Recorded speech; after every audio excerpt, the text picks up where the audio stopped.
Our epistle reading for October the 26th, 2025, comes from Paul's second letter to Timothy, chapter 4, 6 through 8, 16 through 18.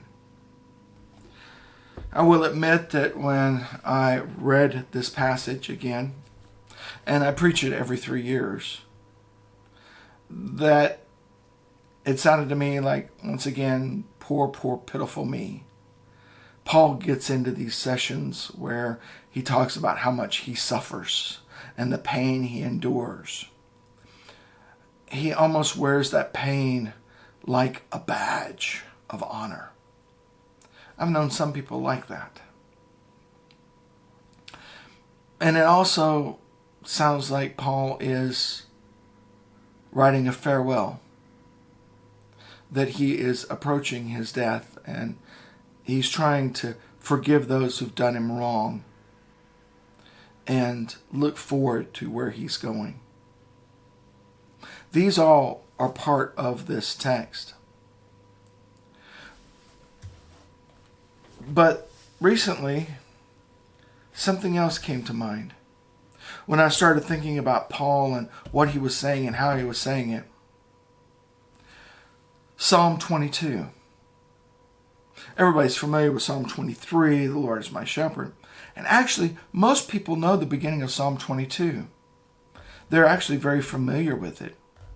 It begins, my God, why have you forsaken me? It was quoted by Jesus on the cross.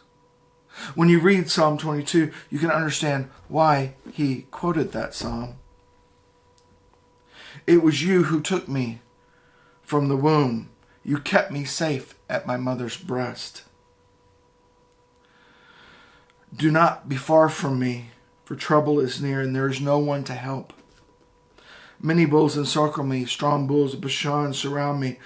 They open their mouths wide like ravening and roaring lions. And I can imagine looking down at the crowd who's mocking Jesus, and even the one thief on the one side who's mocking Jesus, and how it could seem like ravening and roaring lions. And he looks down at the Roman soldiers who have his purple garment.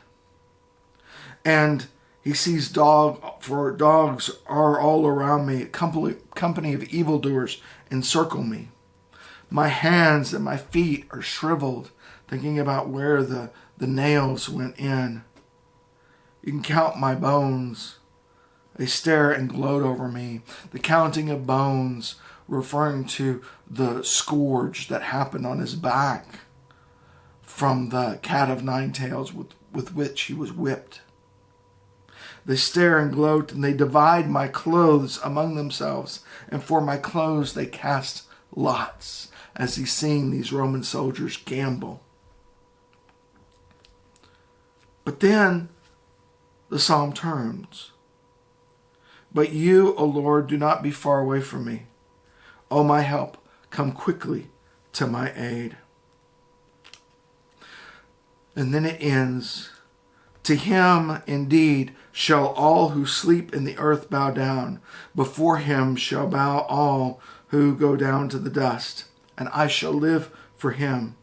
Posterity will serve him. Future generations will be told about the Lord and proclaim his deliverance to people yet unborn, saying that he has done this. And is that not what happened? We have been proclaiming as a church over 2,000 years the proclamation of not only Jesus' death, but his resurrection. It turns from gloom and doom and the pain that I endure, an honest expression of pain, to then giving glory to God. And there's one section in here, verse 14 of Psalm 22. I am poured out like water. My bones are all out of joint. My heart is like wax. It is melted within my breast.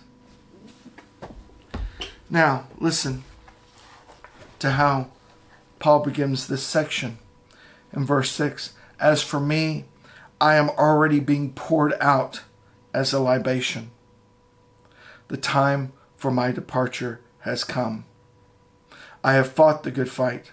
I have finished the race. I have kept the faith.